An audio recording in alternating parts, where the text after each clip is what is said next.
My name is Allison, and at 27, I'm the youngest cybersecurity specialist at Meridian Technologies. Being underestimated because of my age and gender comes with the territory, but when the CEO's son Bradley decided to steal my login credentials, he crossed a line. What he doesn't know is that I've prepared for this moment, creating an elaborate web of dummy files for him to find. Tomorrow's board meeting will be one for the books. Before I tell you how I trapped the CEO's entitled son in his own game, drop a comment letting me know where you're watching from, and hit subscribe if you enjoy workplace revenge stories. Let's dive into how it all started. Meridian Technologies isn't just any tech firm. With clients ranging from Fortune 500 companies to government agencies, it's known as the go-to solution for corporate security infrastructure. Landing a job here straight out of grad school was supposed to be my dream come true. I had the credentials, a computer science degree from MIT, 3 ethical hacking certifications, and an internship at the NSA. On paper, I was the perfect candidate. In reality, I was about to enter a world that wasn't ready for someone like me. The hiring process had been grueling, 5 technical interviews, a practical security assessment, and finally, the executive panel. I remember the day I got the call with the offer, jumping around my tiny apartment, screaming into my pillow with excitement. This was it, the opportunity to work with the best minds in cybersecurity, to tackle the most challenging security threats, to make a real difference. I accepted immediately. My first day at Meridian was a whirlwind of paperwork, introductions, and orientation sessions. The gleaming headquarters in downtown Seattle screamed success, floor-to-ceiling windows, sleek modern furniture, and state-of-the-art technology everywhere. I was assigned to the threat prevention team, a group of specialists responsible for identifying and neutralizing potential security breaches before they happened. It wasn't long before I met Richard Morris, the CEO and founder of Meridian. Tall, with silver hair and perpetually furrowed brows, he commanded respect just by entering a room.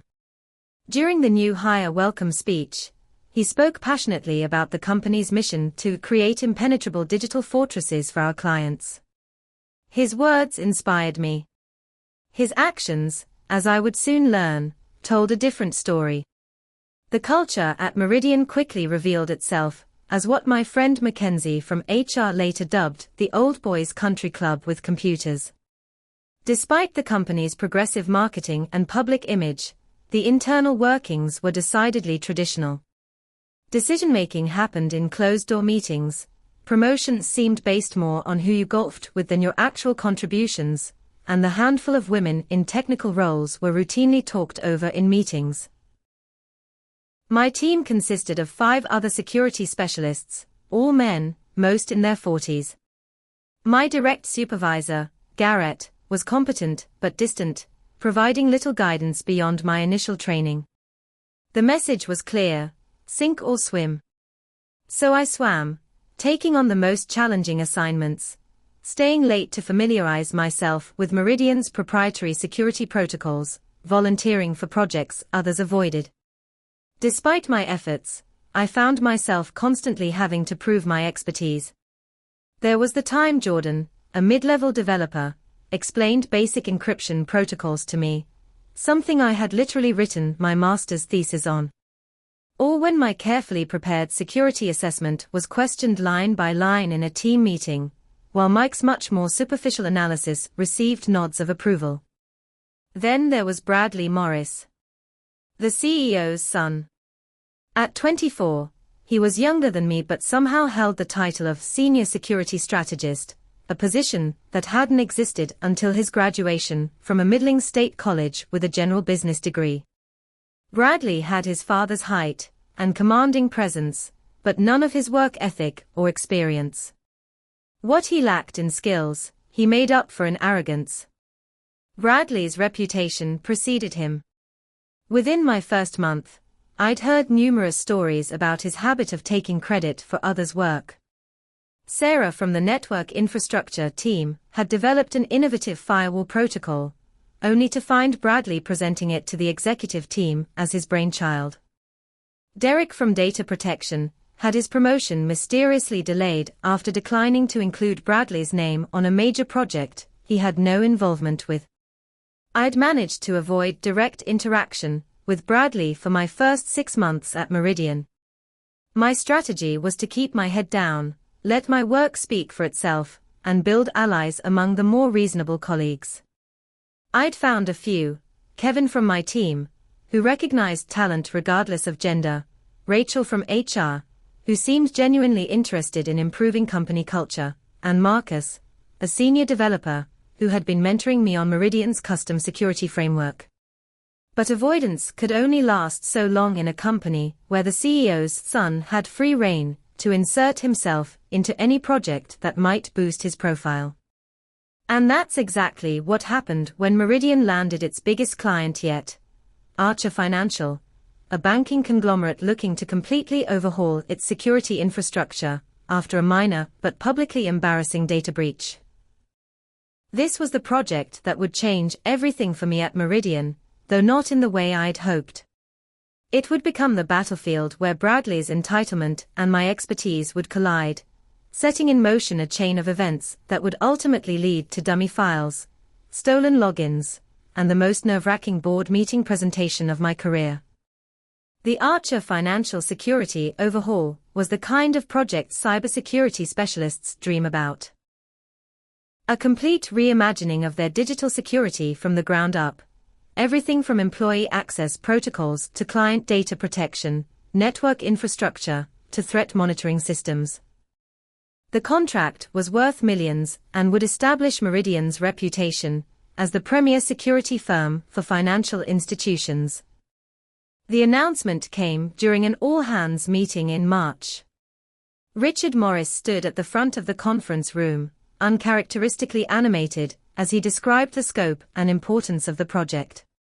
"This is our moment," he said, hands gesturing emphatically.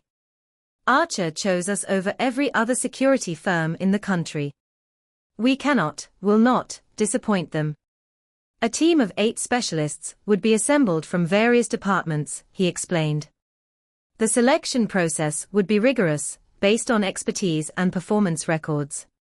My heart raced at the possibility. Despite the challenges I'd faced at Meridian, my technical assessments had been stellar. This could be my opportunity to bypass the politics and let my skills shine. 2 days later, the project team roster was announced via email. I nearly spilled my coffee when I saw my name on the list. I was in. The excitement lasted approximately 3 minutes, until I scrolled down and saw that Bradley Morris had been named project lead. My stomach sank. Not only would I have to work directly with the CEO's son, but I would be reporting to him. A person with a fraction of my technical expertise would be making decisions that could make or break this crucial project. The first team meeting confirmed my worst fears. We gathered in the executive conference room, myself, Bradley, Kevin from my team, Mike from network infrastructure, and Bradley's lunch buddy, Stephanie from data protection, Rachel from HR, presumably to document the project for future case studies, and 2 senior developers, Taylor and James. Bradley stood at the head of the table, dressed in an expensive suit that seemed excessive for an internal meeting. "Welcome to Project Archer," he began, his voice carrying that peculiar blend of practiced authority and underlying insecurity. "My father has entrusted me with leading Meridian's most significant contract to date, and I've selected each of you for your unique contributions." His eyes lingered on me for a moment too long, making it clear that my unique contribution might have more to do with diversity optics than my actual skills. I straightened in my chair, determined not to be undermined before the project even began. Bradley outlined his vision for the project, a vision that immediately raised red flags for anyone with actual security expertise. He was proposing outdated authentication protocols, minimal encryption on internal communications, and a perimeter-focused defense strategy that ignored the reality of modern security threats. "Excuse me," I said, raising my hand slightly. I have some concerns about the authentication framework you're suggesting. Bradley's smile remained fixed, but his eyes cooled. We can address questions after I finish the overview, Allison. But this is fundamental to how we'll approach the entire system architecture, I persisted. If we're building on an outdated framework, we'll have to rework everything later. Kevin nodded in agreement. Allison's right. The industry has moved away from that approach after the Morgan Stanley breach last year. Bradley's jaw tightened. As I was saying, he continued, completely ignoring our input, we'll focus on creating an impressive perimeter security system. That's what the client wants to see, something robust and visible. The meeting continued in this vein for another hour. Every suggestion I made was either dismissed outright, or noted for later consideration, in a tone that made it clear later would never come. Mike, predictably, endorsed all of Bradley's ideas, while the others contributed minimally, seemingly having already realized that this was to be Bradley's show. After the meeting, I approached Rachel from HR, hoping she might have noticed the concerning dynamic. "Do you have a minute?" I asked as we left the conference room. Rachel looked apprehensive but agreed. We walked to the small kitchen area where she poured herself a cup of coffee. "I'm worried about the direction of the Archer project," I said, keeping my voice low. "Bradley is proposing security measures that are objectively outdated and insufficient. This isn't a matter of different approaches. It's about implementing protocols that security experts know have failed other companies." Rachel stirred her coffee methodically. "I understand your frustration, but Bradley has been entrusted with this project by Richard himself. Have you considered that perhaps he has insights into the client's needs that aren't immediately apparent to the technical team?" "This isn't about client preferences," I insisted. "It's about fundamental security standards. Archer came to us after a breach. They need actual protection, not just the appearance of it. I suggest you try to work within the team structure," Rachel said with finality.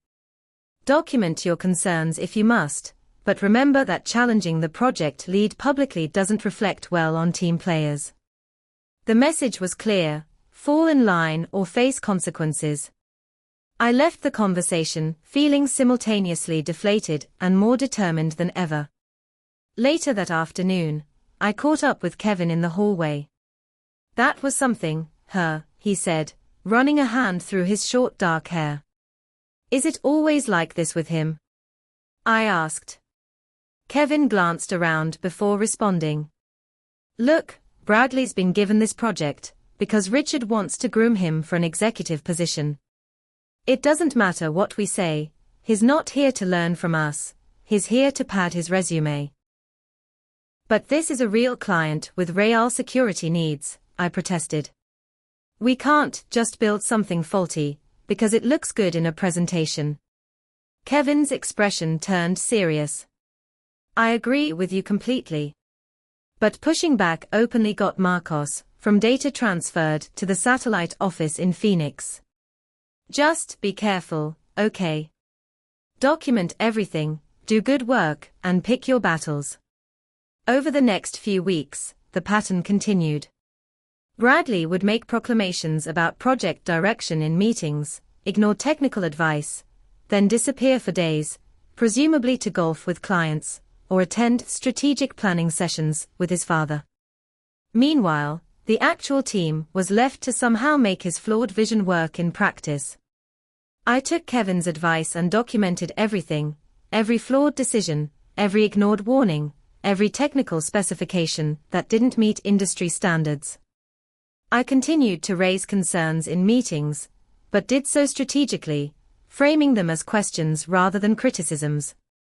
I'm curious how this approach addresses the vulnerability demonstrated in the Capital One case. Or could we discuss how this protocol handles lateral movement threats? These techniques allowed me to voice concerns without directly challenging Bradley's authority. Not that it made much difference, he still dismissed most of my input, often with a condescending explanation of security concepts I'd mastered years ago. The breaking point came 6 weeks into the project. Bradley had been assigned to develop the core access control protocols, essentially the rules determining who could access what data and under what circumstances. This was fundamental to the entire security architecture. The deadline for this component was approaching, and no one had seen any work from Bradley. During our team update meeting, Bradley assured everyone that the protocols were coming along nicely, and he'd have them ready by the deadline. His confident smile never wavered, but I noticed a tightness around his eyes. That evening, I stayed late to complete my assigned module on threat detection algorithms. The office was quiet, most employees having left hours ago. Around 8:30 p.m., I decided to check on some reference documentation for the access control protocols, hoping to ensure my work would integrate smoothly with Bradley's when it finally materialized. To my shock, the folder was empty except for a basic outline document that appeared to have been copied directly from a security textbook. Bradley had done virtually no work on this critical component, despite his assurances to the team and the looming deadline. I sat back in my chair, mind racing. If this component wasn't delivered, the entire project timeline would be thrown off. Archer would be disappointed, the team would look incompetent, and Meridian's reputation would suffer. As much as I resented Bradley's behavior, I couldn't let the project fail. I stayed until midnight, creating a preliminary version of the access control protocols. They weren't perfect. I'd need more time for that, but they were functional, secure, and followed industry best practices. I saved them to my personal workspace, not the shared project repository, and went home exhausted, but satisfied that I had at least created a safety net for the team. What I didn't realize was that this act of professional responsibility would lead directly to the login theft that would change everything. I'm an early riser by nature, typically at my desk by 7:30 a.m., with my first cup of coffee, enjoying the quiet productivity before the office fills up. The Wednesday morning that everything changed was no different, at least initially. I settled in, logged into my workstation, and opened my project files to continue refining the access control protocols I'd started the night before. Something felt off immediately. The file timestamp showed it had been accessed at 2:13 a.m., hours after I'd gone home. I frowned, clicking through to check the version history. There had definitely been activity on my files while I was asleep. My cybersecurity instincts kicked in instantly. I pulled up the system logs, a privilege I had as a security specialist, and began investigating. What I found sent ice through my veins. Someone had logged into my account at 1:58 a.m. and spent approximately 47 minutes browsing through my files. They had accessed not just the access control protocols, but also several other components I'd been working on, including my threat detection algorithms and vulnerability assessment reports. I dug deeper, tracing the login to an IP address within Meridian's network. A VPN? No, the address corresponded to a physical workstation in the building. I cross-referenced it with our asset management database and sat back, a bitter laugh escaping my lips. The workstation belonged to Bradley Morris. The pieces fell into place with sickening clarity. Bradley had somehow obtained my login credentials, accessed my account in the middle of the night, and stolen the work I'd created to cover for his incompetence. But that wasn't all. Several of my files had been copied, then subtly altered, with key components renamed using Bradley's preferred terminology. He wasn't just stealing my work, he was disguising it as his own. My hands trembled as I took screenshots of everything, the access logs, the file modifications, the IP address trace. I saved them to an encrypted folder on my personal drive, separate from the company network. Then I methodically documented the timeline of events in a text file, adding links to the screenshot evidence. Emotion hit me in waves as I worked. First came shock, the sheer audacity of it. Then anger, hot and consuming. How dare he? I had worked nights and weekends, pushed myself to excellence despite constant undermining, only to have my efforts stolen by someone who'd never had to earn anything in his life. Fear followed. Would reporting this cost me my job? Meridian was Bradley's family business. Who would management believe if it came down to his word against mine? I was still processing these thoughts when the office began to fill with other employees. I minimized my investigation windows and tried to appear normal, responding to morning greetings with forced smiles. Inside, my mind was racing, trying to determine my next steps. Around 10 a.m., I passed the glass-walled conference room and heard Bradley's voice. Glancing in, I saw him standing before his father and two other executives, gesturing enthusiastically at a presentation displayed on the wall screen. I stopped cold when I recognized the diagrams. They were from my access control protocol documentation, with only cosmetic changes to the design. The innovative approach here, Bradley was saying, is how I've integrated multi-factor authentication with behavioral analysis. It's something I've been developing for a while. My blood boiled. That innovative approach had been the cornerstone of my master's thesis. Richard Morris nodded approvingly. This is excellent work, son. Exactly the kind of forward-thinking Archer is expecting from us. I must have made some sound, a gasp or growl of frustration, because Bradley's eyes flicked to the doorway where I stood. A smirk flickered across his face before he turned back to the executives. He knew I was there. He wanted me to see this. I walked away on unsteady legs, finding an empty meeting room where I could collect myself. This was worse than I'd imagined. Bradley hadn't just stolen my work. He was already presenting it to leadership as his own, gaining accolades and further cementing his position. After taking a few deep breaths, I decided to confront him directly. It was risky, but I needed to look him in the eye, to give him a chance to explain or back down before I took more drastic measures. I waited until the meeting ended, then approached him as he left the conference room. Bradley, can I speak with you privately for a moment? I kept my voice professional despite the anger churning inside me. He glanced at his watch. I've got another meeting in 5, so make it quick. We stepped into a nearby empty office. I closed the door and turned to face him. I know you accessed my account last night, I said without preamble. I know you copied my access control protocols and presented them as your own work just now. Bradley's expression didn't change, but something hardened in his eyes. That's quite an accusation, Allison. Do you have any proof of these fantasies?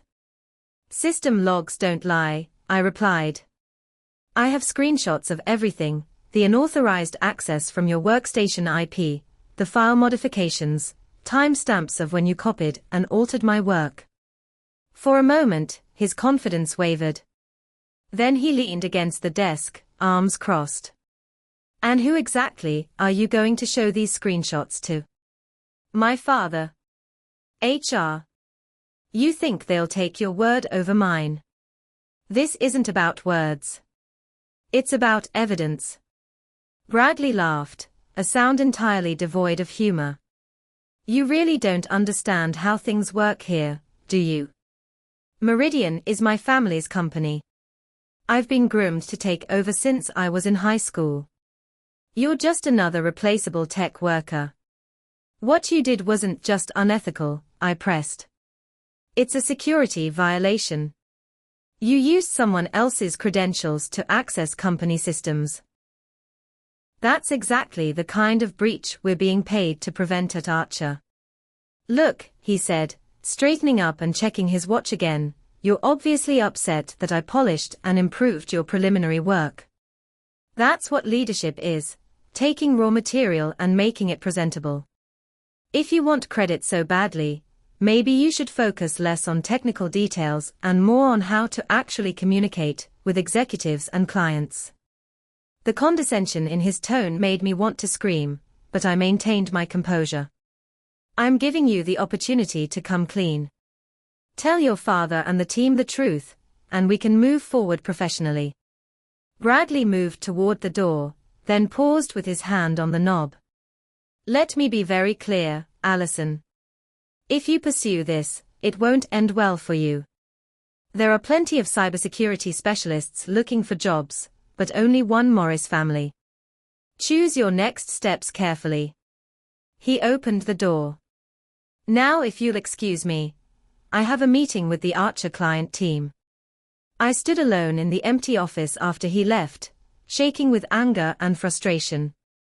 Bradley's threat had been unmistakable: back off or lose my job. I had the evidence, but he had the power. I returned to my desk and found an email from Richard Morris in my inbox, complimenting the team on progress, and specifically mentioning the impressive access control architecture Bradley presented this morning. Copying the entire project team, including me, as if I hadn't just watched my own work being stolen right in front of me. That was when something inside me shifted. I'd tried to play by the rules, to earn recognition through hard work and expertise, to address the theft directly and professionally. None of it had worked. Bradley had made it clear that in his world, power trumped ethics every time.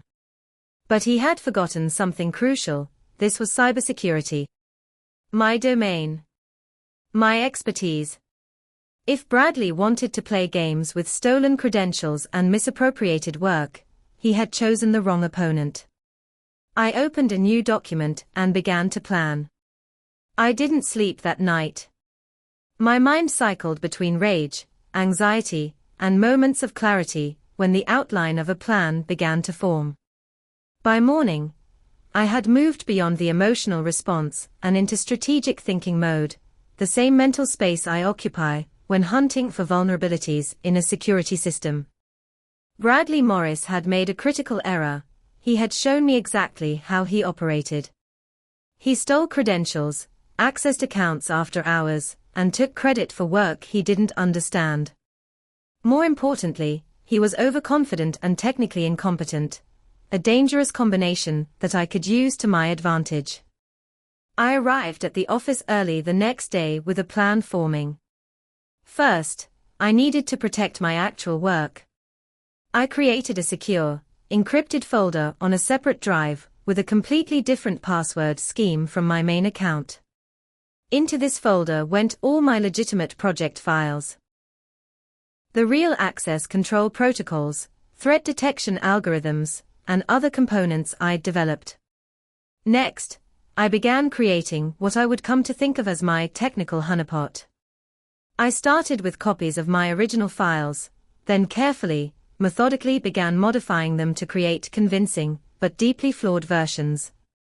I maintained the same professional formatting, comprehensive documentation, and polished appearance, but embedded subtle errors and security vulnerabilities throughout the code.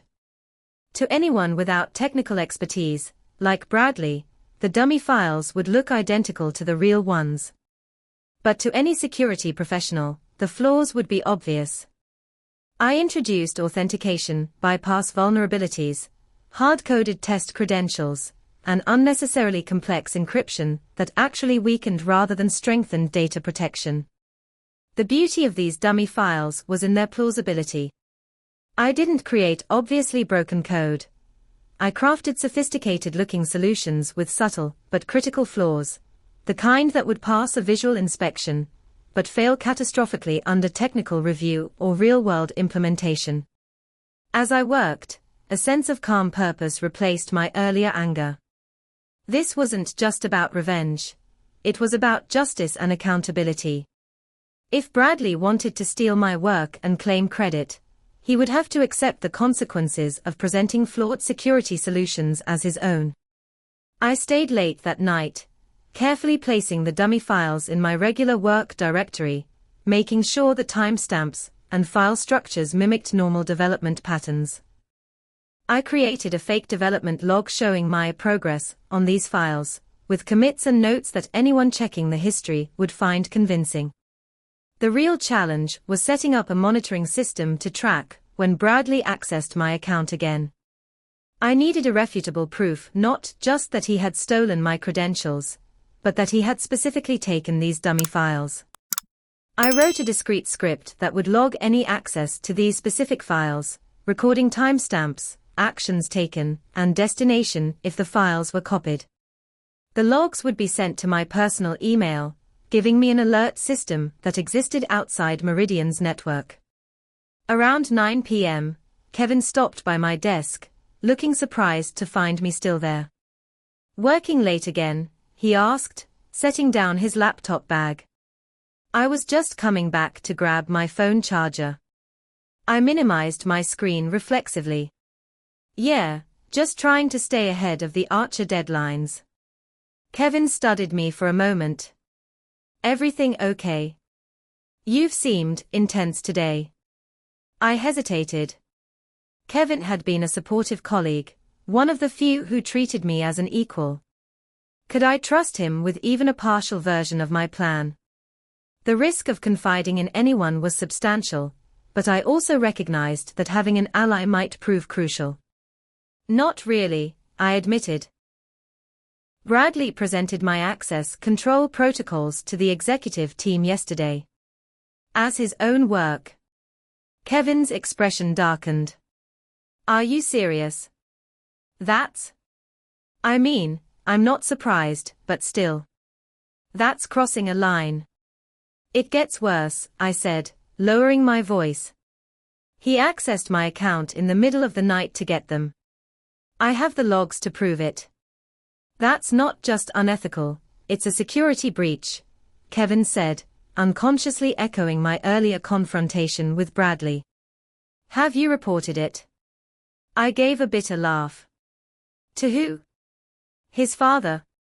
HR already made it clear they won't touch anything involving the Morris family." "So what are you going to do?" I watched Kevin carefully as I responded. "Let's just say I'm creating a paper trail that even Richard Morris won't be able to ignore."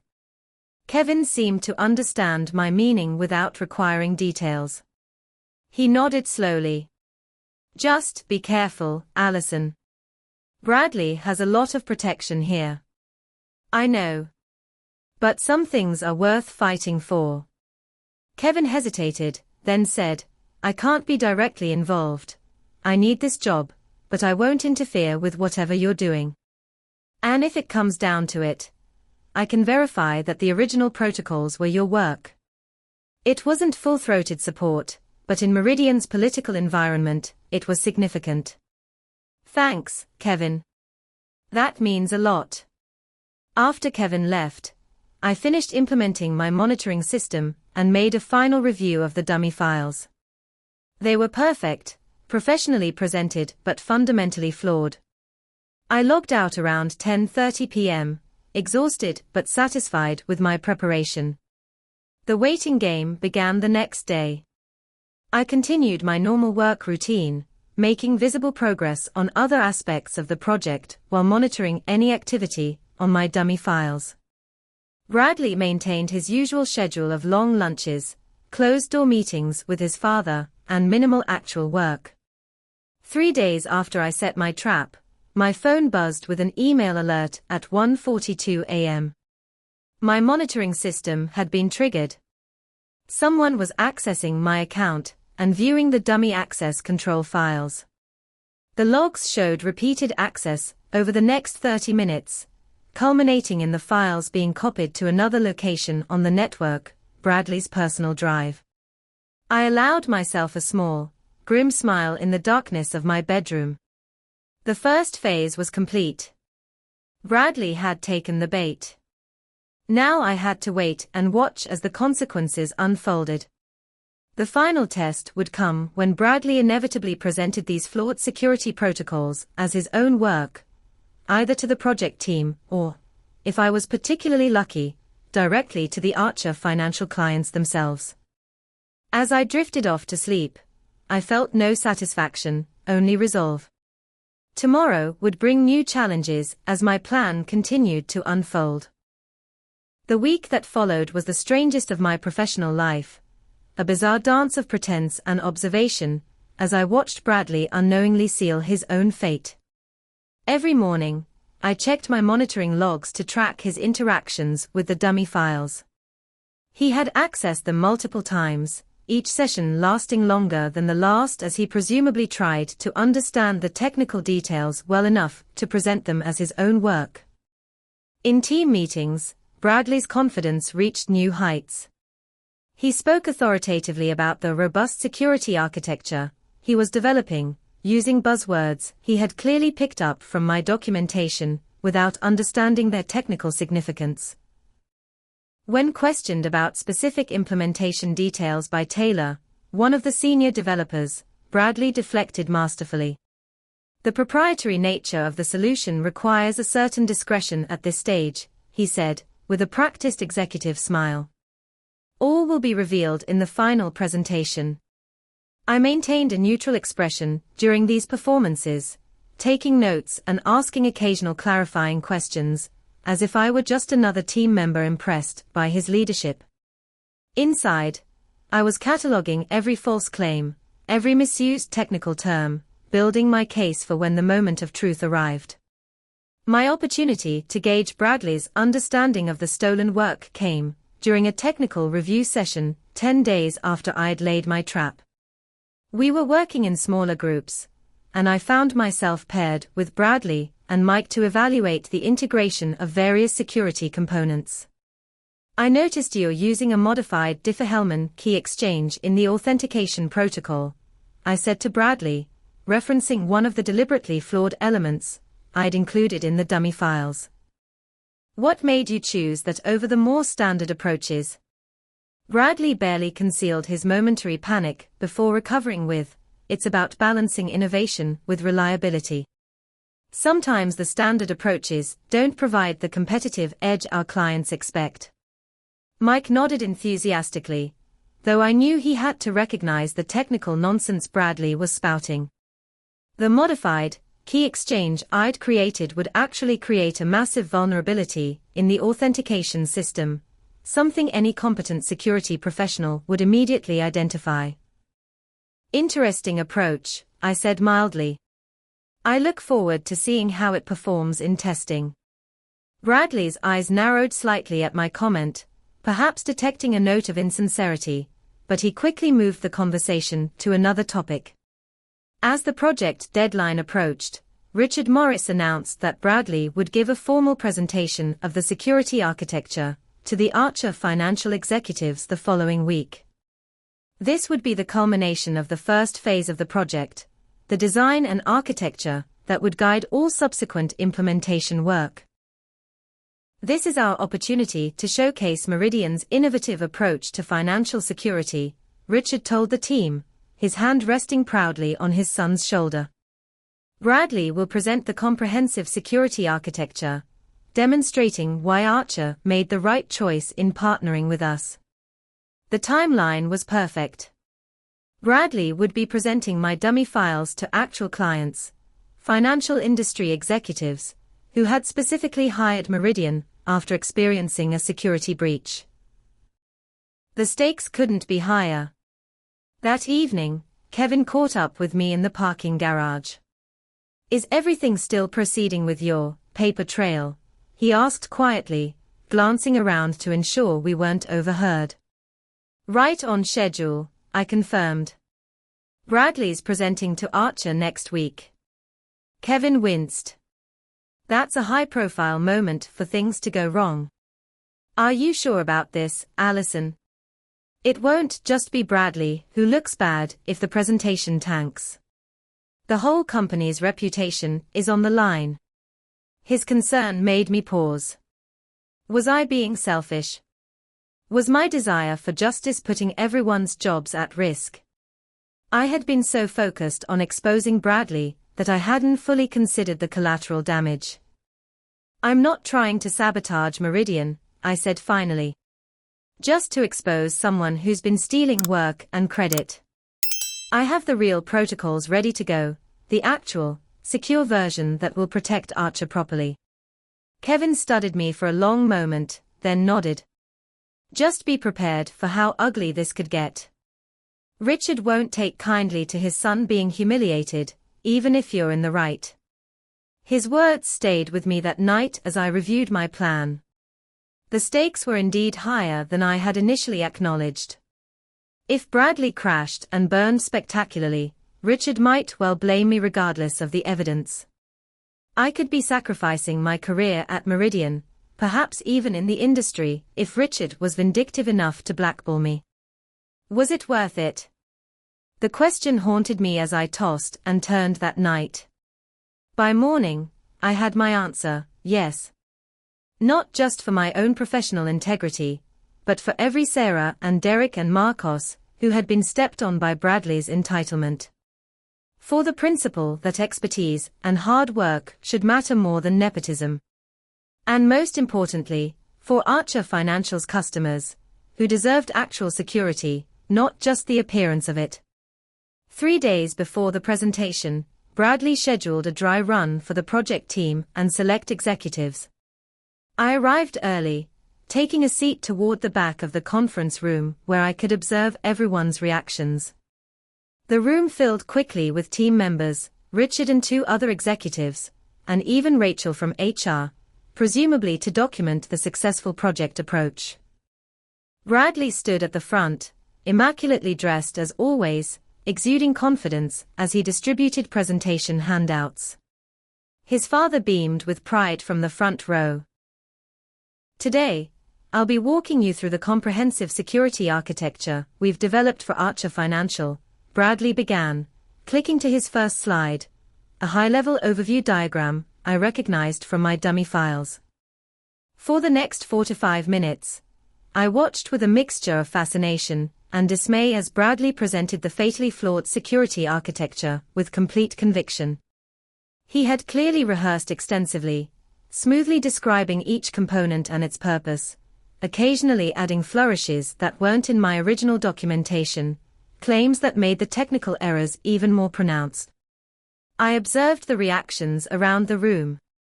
Mike and Rachel appeared suitably impressed. Kevin maintained a neutral expression, though I caught him wincing slightly during particularly problematic explanations. Most concerning were Taylor and James, the senior developers, who exchanged increasingly confused glances as the presentation progressed. They recognized the flaws, but seemed uncertain whether to speak up. When Bradley finished and asked for questions, Taylor cleared his throat. "I'm concerned about the authentication protocol you've described," he said carefully. "The key exchange mechanism seems to have some potential vulnerabilities that. The mechanism is intentionally designed with flexibility in mind," Bradley interrupted smoothly. "What might appear as vulnerabilities are actually adaptive features that allow for customization based on client requirements." It was complete nonsense, but delivered with such conviction that several people nodded along. Taylor looked unconvinced, but didn't press further. Richard Morris stood up, applauding. "Excellent work, Bradley. This is exactly the kind of innovative thinking that sets Meridian apart. I have no doubt Archer will be impressed." The meeting dispersed with congratulations all around. As I gathered my notes, I noticed Taylor and James huddled in conversation, both looking troubled.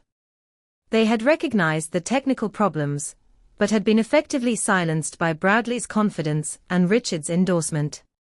I was nearly at the door when I heard Bradley call my name. I turned to find him smiling triumphantly. "What did you think of the presentation, Allison? I noticed you taking a lot of notes." His tone was friendly, but his eyes held a challenge, almost as if he knew I was aware of his theft and was daring me to say something. "Very comprehensive," I replied carefully. "You certainly covered all the components of a modern security architecture." "I'm glad you think so," he said, lowering his voice slightly. "It's important for the entire team to be aligned before we present to the client." The threat was subtle but clear: fall in line or face consequences.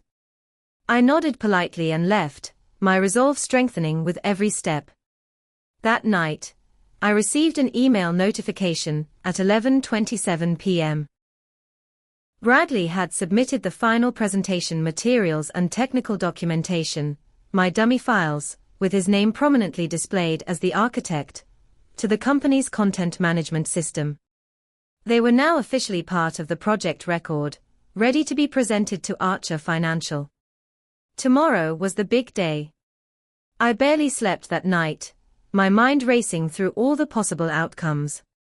Would Bradley crash and burn publicly? Would Richard somehow salvage the situation? Would I be fired regardless of what happened? By morning, I had accepted that I couldn't control the outcome. All I could do was be prepared for whatever happened next. I dressed carefully in my most professional outfit, backed up all my evidence to multiple secure locations, and headed to the office for what promised to be the most intense day of my professional life. The stage was set. The trap was ready to spring. And in just a few hours, Bradley Morris would face the consequences of stealing work he didn't understand. The Archer Financial presentation was scheduled for 10 a.m. in Meridian's largest conference room. I arrived at 9:15 to find the space already being prepared, the catering staff setting up refreshments, IT technicians checking the presentation system, and marketing assistants arranging branded folders at each seat. This was clearly meant to be Meridian's showcase moment. By 9:45, the room had begun to fill with attendees.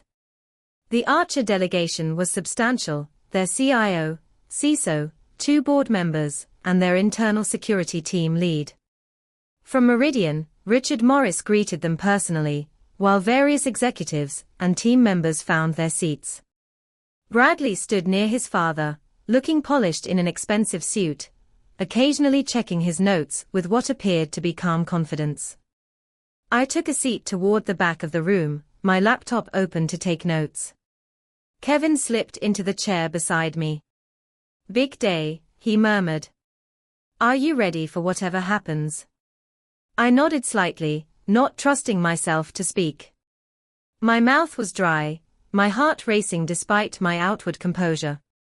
At precisely 10 a.m., Richard Morris called the meeting to order with a warm welcome to the Archer team. He spoke about Meridian's commitment to excellence, their history of successful security implementations, and their excitement about this partnership. Then, with obvious pride, he introduced Bradley as the project lead who would present the security architecture. Bradley moved to the front of the room with practiced ease. "Thank you, everyone, for being here today. What I'm about to present is a next-generation security architecture, designed specifically to address the unique challenges facing financial institutions in today's threat landscape." He launched into his presentation with confidence, beginning with an overview of Archer's security requirements as he understood them.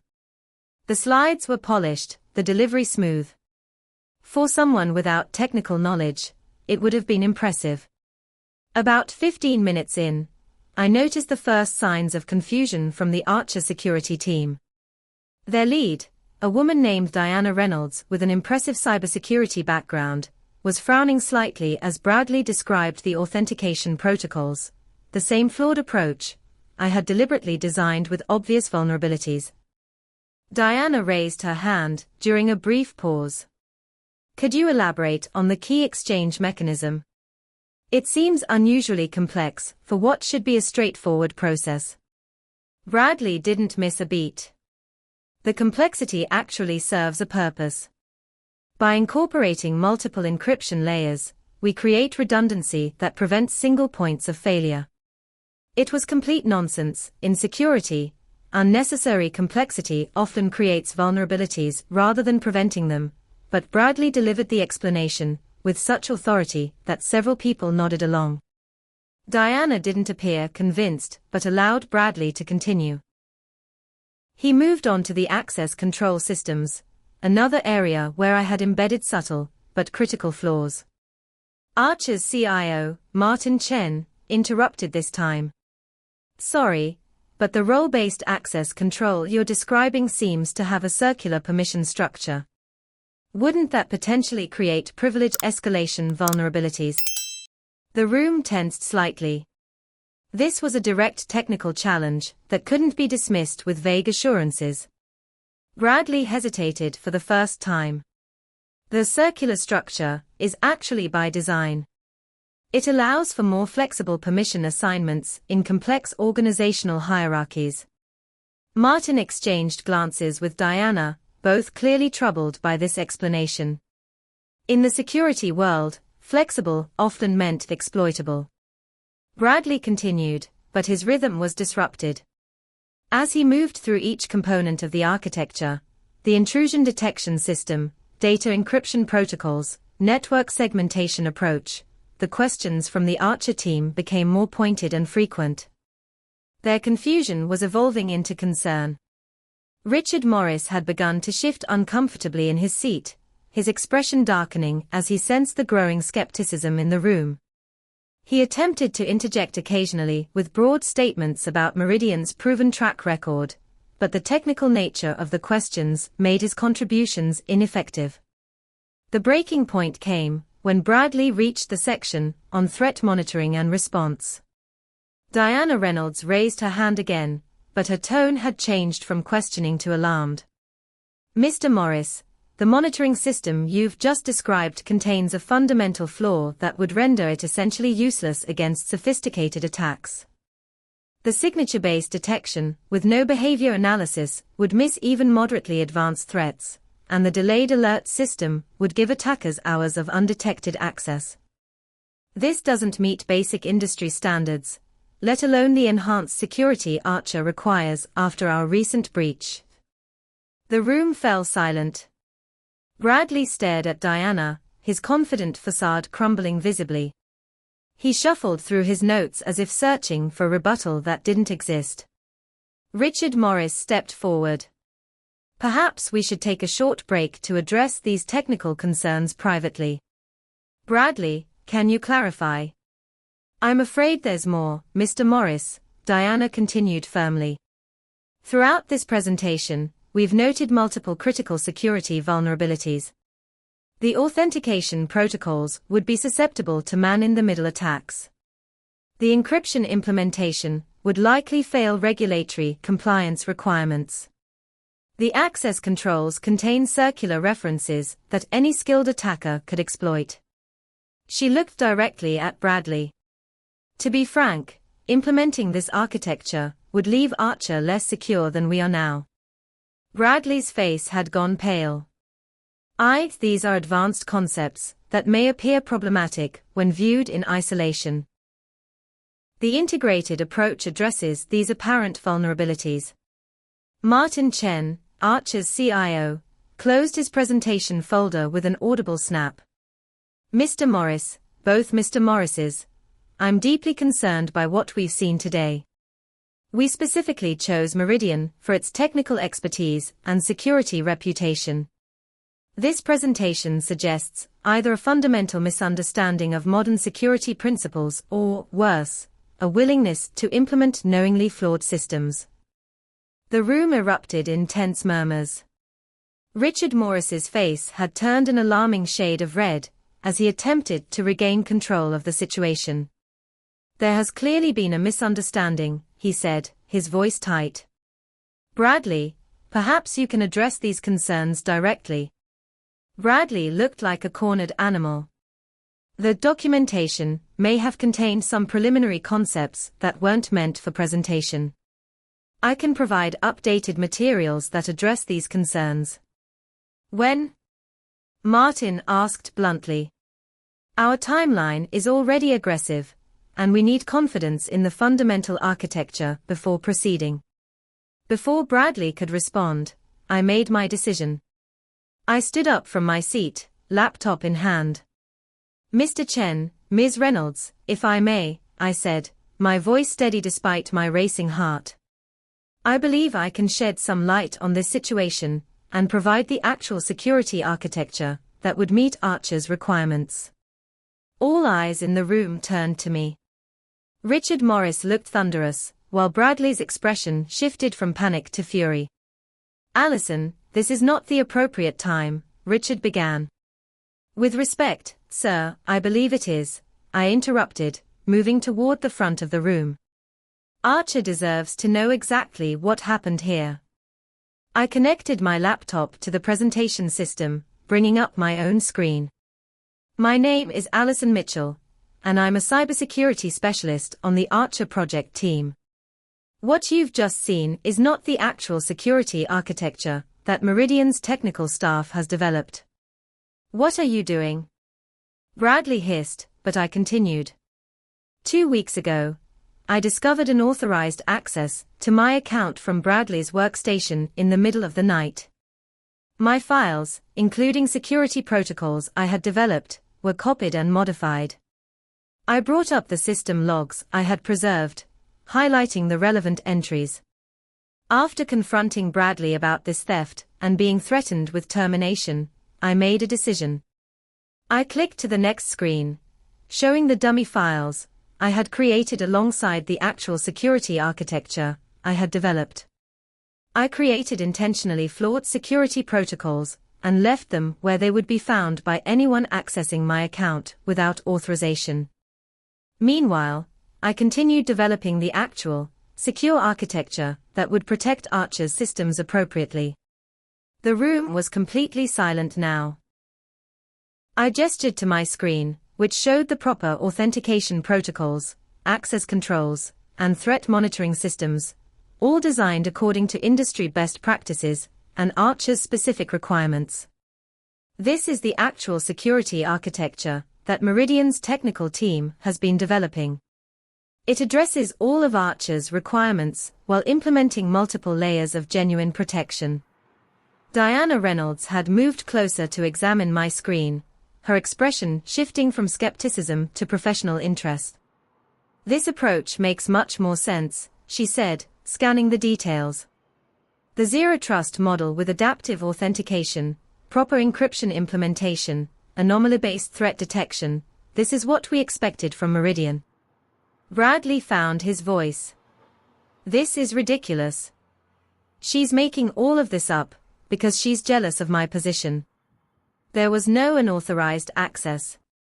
I brought up another screen, the detailed logs of Bradley's multiple access sessions, the file transfers, and the modifications made to my work. "The system logs don't lie, Bradley. Every access is recorded, every file transfer documented. I have complete records of how my work was stolen and altered." Richard Morris had moved to the front of the room, his face now ashen rather than red. "This is an internal matter that we will address privately. Ms. Mitchell, you are excused from this meeting." Martin Chen stood up. "With respect, Mr. Morris, this is very much relevant to our partnership. If your company's project lead has been presenting stolen and deliberately flawed work as his own, that raises serious concerns about Meridian's trustworthiness as a security partner." The confrontation I had anticipated for weeks was finally happening, and it was even more intense than I had imagined. Bradley had moved from denial to attack. "You set me up," he said, his voice low and furious. "You created those flawed files intentionally to make me look bad." "Yes," I acknowledged calmly. "After you stole my work and threatened my job, I created a test, one that any qualified security professional would have recognized immediately. The fact that you didn't notice the obvious flaws proves you lack the technical expertise to lead this project." Diana Reynolds had been examining my proper security architecture more closely. She looked up at Richard Morris. "This legitimate architecture is exactly what Archer needs. It's technically sound, follows best practices, and addresses our specific vulnerability concerns." Richard Morris was faced with an impossible situation of his son's making. His company's reputation and a multimillion-dollar contract hung in the balance. "Perhaps," he said finally, his voice strained, "we should continue this discussion with Ms. Mitchell leading the technical explanation of the proper security architecture." Bradley exploded. "You can't be serious. She deliberately sabotaged me. I'm your son. And this is my company, Richard replied, his voice suddenly hard. A company that has built its reputation on security expertise and trustworthiness. He turned to the Archer team. I apologize for this situation. If you're willing, I suggest we take a brief recess and then reconvene with our actual technical experts leading the presentation. Martin Chen nodded slowly. We're willing to continue under those conditions. However, we will need assurances about project leadership moving forward. As the Archer team left the room for the break, Richard turned to Bradley, speaking in a low, controlled voice that nonetheless carried in the tense silence. We will discuss this in my office. Now. Bradley stormed out, shooting me a venomous glare as he passed.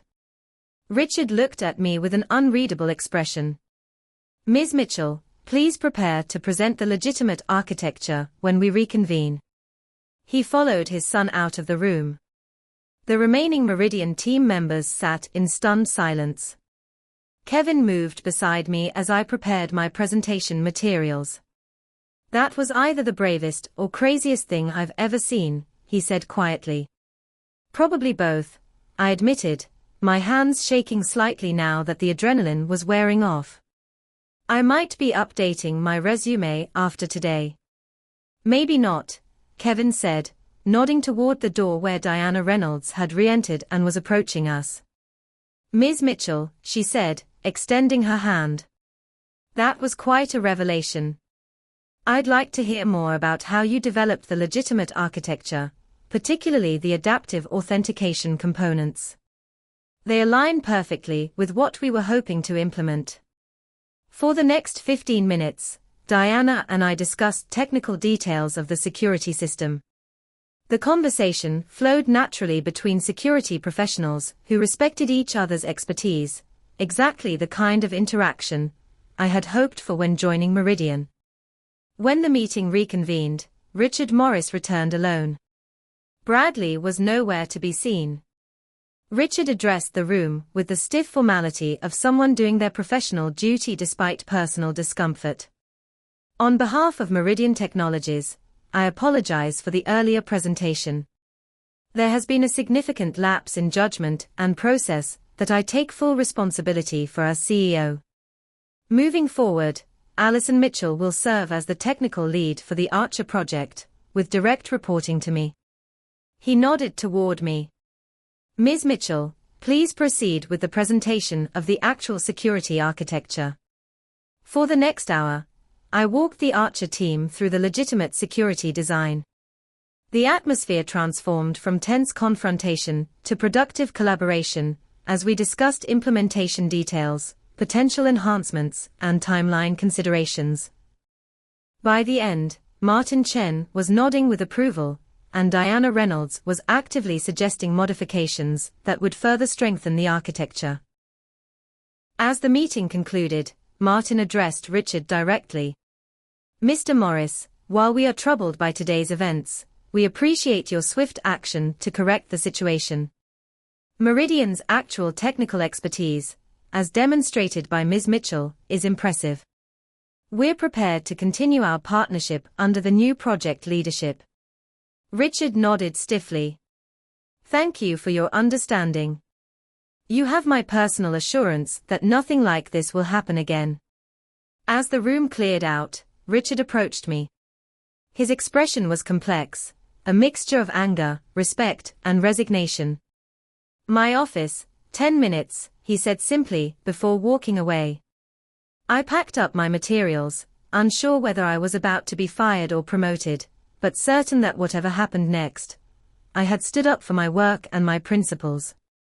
And that, regardless of the outcome, was worth it.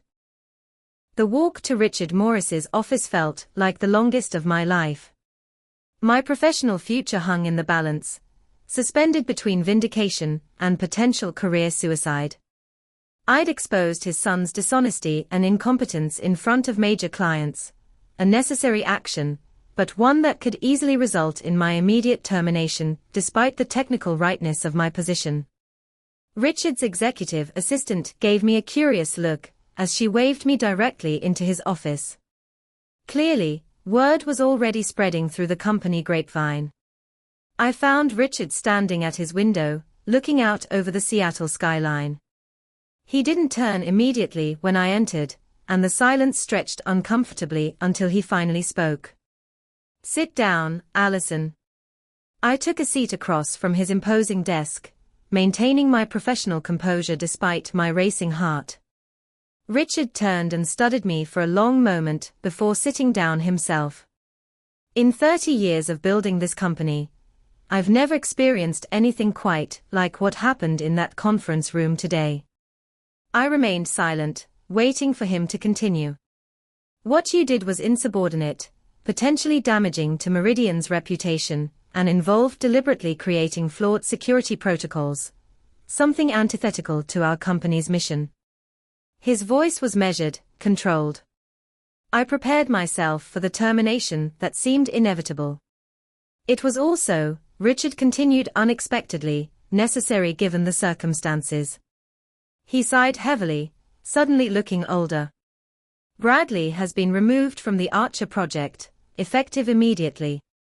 He'll be taking a leave of absence to reassess his professional direction." I blinked in surprise, having expected a very different outcome. "Don't misunderstand me," Richard said, noting my reaction. "I'm furious about how this situation unfolded. But I've reviewed the evidence you gathered, the access logs, the file transfers, the timestamps.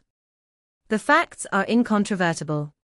My son abused his position, stole your work, and when confronted, threatened your job security rather than admitting his actions." He leaned forward, his expression grave.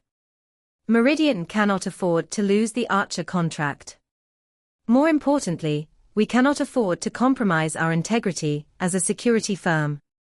Martin Chen made it clear that Archer's continued business is contingent on you leading the technical implementation."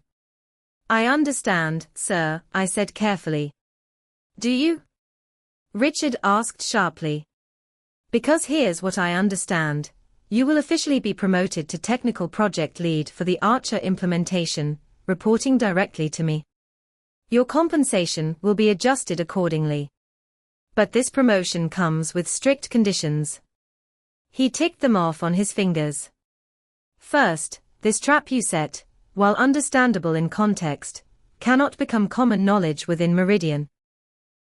The official narrative is that there was a miscommunication regarding project documentation that has been resolved. Second, you will work with HR to establish clear protocols for project contribution, attribution, and account access. Third, you will mentor 2 junior security specialists I'll assign to the project. We need to build depth in our technical leadership." I processed these terms, recognizing them for what they were: a compromise that allowed Richard to discipline his son while saving face, maintain the Archer contract, and address the underlying systemic issues that had enabled the situation. "I accept these conditions," I said. Richard nodded. "One more thing. While I cannot condone how events unfolded today, I respect your technical expertise and your unwillingness to allow inferior security work to go forward under Meridian's name. That core principle, that we never knowingly deliver substandard security, is what built this company." It was as close to an apology, or acknowledgement of my actions, as I was likely to get from Richard Morris. I recognized it for the significant concession it represented. "Thank you, sir. I share that commitment to Meridian's standards." Richard dismissed me with instructions to meet with HR the following morning to formalize the promotion and new project structure. As I left his office, I felt a complex mix of emotions: vindication, relief, lingering anger, and a new sense of responsibility. The days that followed brought significant changes to Meridian Technologies. Bradley's absence was explained as a special project assignment, but the rumor mill worked overtime. Those who had been in the Archer meeting weren't speaking publicly about what had transpired, but knowing glances and whispered conversations made it clear that speculation was rampant. My promotion was announced via a company-wide email that highlighted my technical qualifications and contributions without mentioning the circumstances that had precipitated the change. Several colleagues stopped by my desk with congratulations that carried an undercurrent of curiosity about what had really happened. Kevin was more direct when we met for coffee the following week. "So, you somehow exposed Bradley, saved the Archer contract, got promoted, and still have a job." "Not the outcome most people expected." "Not the outcome I expected either," I admitted. "I was prepared to be fired." "Richard's a businessman before he's a father," Kevin observed. "He might be angry about how it happened, but he recognizes that losing Archer would have been far worse for Meridian than reassigning his son." He hesitated before adding, "Bradley's not gone permanently, you know. He'll be back once the dust settles, probably in some newly created executive role with less technical responsibility." I nodded, having already reached the same conclusion. "I can live with that as long as he's not stealing my work or compromising security protocols." 3 weeks after the confrontation, Rachel from HR requested a meeting. I entered her office with some trepidation, uncertain what new development might be unfolding. "Allison," she began with uncharacteristic hesitation, "I owe you an apology. When you came to me with concerns about Bradley dismissing your input, I advised you to work within the team structure, rather than taking your concerns seriously. I hadn't expected this acknowledgement." "Thank you for saying that, Rachel. The situation has prompted some discussions about our company culture," she continued. "Richard has asked me to work with you and several others to develop better protocols for project attribution, reporting structures, and addressing concerns when they involve management." This was a significant step forward, one that could benefit not just me, but every employee at Meridian who had faced similar challenges with hierarchy and recognition. "I'd be happy to contribute to that initiative," I said. "I think clear guidelines could prevent similar situations in the future." Over the following months, several meaningful changes took shape at Meridian. First, a formal security protocol was established regarding account access. Any unauthorized access attempt would trigger immediate notification to both the account holder and security administration. The policy explicitly stated that using another employee's credentials was grounds for termination, regardless of position or relationship to company leadership. Second, project contribution tracking became standardized across the company. All significant work required proper attribution in documentation, and code repositories were configured to maintain accurate records of who developed what component. These measures made it much harder for anyone to claim credit for others' work. Third, and perhaps most significantly, Richard implemented a more merit-based approach to project leadership assignments. Technical qualifications and experience became the primary criteria, rather than title or seniority alone. This shift created new opportunities for talented specialists who might previously have been overlooked. The Archer financial project proceeded under my leadership, with the support of a talented technical team that now included 2 promising junior specialists I was mentoring. Diana Reynolds from Archer became a regular collaborator, and our weekly calls evolved from formal project updates to productive technical discussions between respected peers. 6 months after the confrontation, we delivered the first phase of Archer's security implementation, on time, on budget, and with security protocols that exceeded industry standards. The successful deployment led Archer to expand our contract to include their international operations, representing the largest deal in Meridian's history. Bradley eventually returned to Meridian as expected, though in a new role as Client Relations Director. A position that played to his interpersonal skills while keeping him away from technical decisions. Our interactions were professionally civil, but coldly distant. He had neither forgotten nor forgiven the public exposure of his deception, but he was careful to maintain appropriate boundaries. One afternoon, I encountered Kevin in the break room as news of the expanded Archer contract was making its way through the company. "Quite a different atmosphere around here these days," he observed, pouring himself coffee. I nodded, noticing how the company culture had indeed shifted subtly but meaningfully. Technical expertise was being respected more consistently, and I wasn't the only woman who had moved into leadership roles in recent months. "You know," Kevin added, "there's a new security specialist who joined last week. Taylor recommended her from his previous company. Brilliant technical mind, but she seems hesitant to speak up in meetings. Reminds me of someone else when they first started here." He gave me a meaningful look. I understood immediately. The cycle I had experienced, being underestimated, having my expertise dismissed, fighting to be recognized, was one that would continue to repeat unless those who had overcome it reached back to help others. The systemic changes at Meridian were important, but equally crucial was changing the culture one interaction at a time. "Thanks for letting me know," I told Kevin. "I'll reach out to her." The next day, I invited Madison, the new specialist, to coffee. Seeing her nervous enthusiasm and technical passion reminded me powerfully of my own early days at Meridian. As we discussed the company and her initial projects, I offered the kind of guidance and support I wished someone had provided me. "The most important thing I've learned here," I told her as our conversation concluded, "is that standing up for your work and expertise isn't just about personal recognition. In cybersecurity, it's about ensuring the integrity of what we deliver to clients. Sometimes that means having difficult conversations or challenging established hierarchies." Madison nodded thoughtfully. "I've always struggled with that, balancing assertiveness with team harmony. It's not easy," I acknowledged. "But I've found that true professional respect comes from maintaining your integrity, even when it's uncomfortable. The best security systems have multiple layers of accountability, and so do the best companies."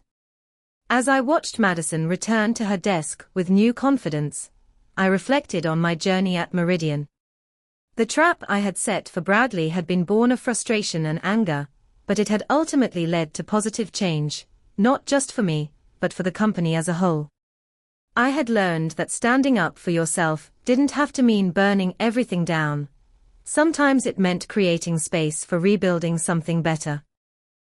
The dummy files that had exposed Bradley's deception were long gone, replaced by robust security protocols protecting Archer's sensitive financial data.